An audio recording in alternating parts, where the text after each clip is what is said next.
കോൺഗ്രസ് കാഞ്ചാർ മണ്ഡലം കമ്മിറ്റി 2-ാം തീയതി രാവിലെ 11 മണിക്ക് കാഞ്ചാർ പഞ്ചായത്ത് ഓഫീസ് പടിക്കൽ ധർണ നടത്തും. പഞ്ചായത്ത് വകുപ്പ് സ്ഥലത്ത് PWD കരാറുകാരൻ മണ്ണും കല്ലും മറ്റ് അവശിഷ്ടങ്ങളും തള്ളിയ സംഭവത്തിൽ പ്രതിഷേധിച്ചാണ് സമരമെന്ന് നേതാക്കൾ കട്ടപ്പനയിൽ വാർത്താസമ്മേളനത്തിൽ പറഞ്ഞു. പഞ്ചായത്ത് ഓഫീസ് ഷോപ്പിംഗ് കോംപ്ലക്സ് നിർമ്മിക്കാനായി വാങ്ങിയ സ്ഥലം ഭരണസമിതിയുടെ ഒത്താശയോടെ കയ്യേറി PWD കരാറുകാരൻ മണ്ണും കല്ലും മറ്റ് കെട്ടിടാവശിഷ്ടങ്ങളും തള്ളിയ സംഭവത്തിൽ പ്രതിഷേധിച്ചാണ് സമരം. DCC vice president George Joseph Padavil ഉദ്ഘാടനം ചെയ്യും. മണ്ഡലം പ്രസിഡന്റ് അനീഷ് മണ്ണൂർ അധ്യക്ഷനാകും. കർഷക കോൺഗ്രസ് സംസ്ഥാന കൌൺസിൽ അംഗം ജോയി ഈടക്കുന്നേൽ, DCC അംഗം Joy Thomas, Congress block committee vice president Jomon Thakke തുടങ്ങിയവർ സംസാരിക്കും. കാഞ്ചാർ പഞ്ചായത്ത് ഓഫീസ് പണിക്കൽ 2025 ഏപ്രിൽ മാസം 2-ാം തീയതി നാളെ 11 മണിക്ക് ധർണ നടത്തുകയാണ്.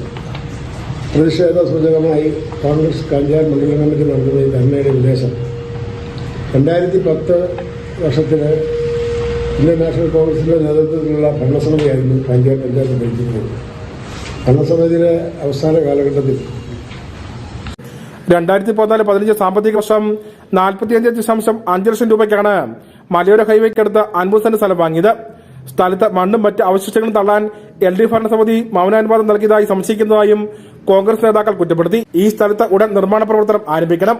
തള്ളിയ കല്ലും മണ്ണും ഉടൻ നീക്കാൻ നടപടി സ്വീകരിക്കണം. കയ്യേറ്റം തടയാൻ മതിൽ കെട്ടി സംരക്ഷിക്കണം. ഇതിന്റെ മറവിൽ സാമ്പത്തിക അഴിമതി നടന്നിട്ടുള്ളതായി സംശയിക്കുന്നതായും വിജിലൻസ് അന്വേഷണം നടത്തണമെന്നും നേതാക്കൾ ആവശ്യപ്പെട്ടു.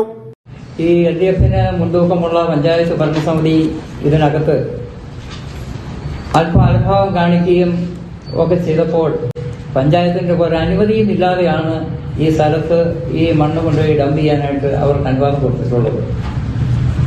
അപ്പോൾ അത് കണ്ടില്ലെന്ന് പറയുന്ന പഞ്ചായത്ത് ഭരണസമിതിയെ സംബന്ധിച്ച് നമുക്ക് ദുരൂഹതകളാണ് ബാക്കി നിൽക്കുന്നത്. വാർത്താ സമ്മേളനത്തിൽ ജോർജ് ജോസഫ് പടവിൽ, ജോയി ഈടക്കുന്നേൽ, ജോയി തോമസ്, MM ചാക്കോ, ആൽവിൻ മണ്ണഞ്ചേരിയിൽ, ജോർജ് ജോസഫ് മാമ്പറ എന്നിവർ പങ്കെടുത്തു. News bureau, Kattappana.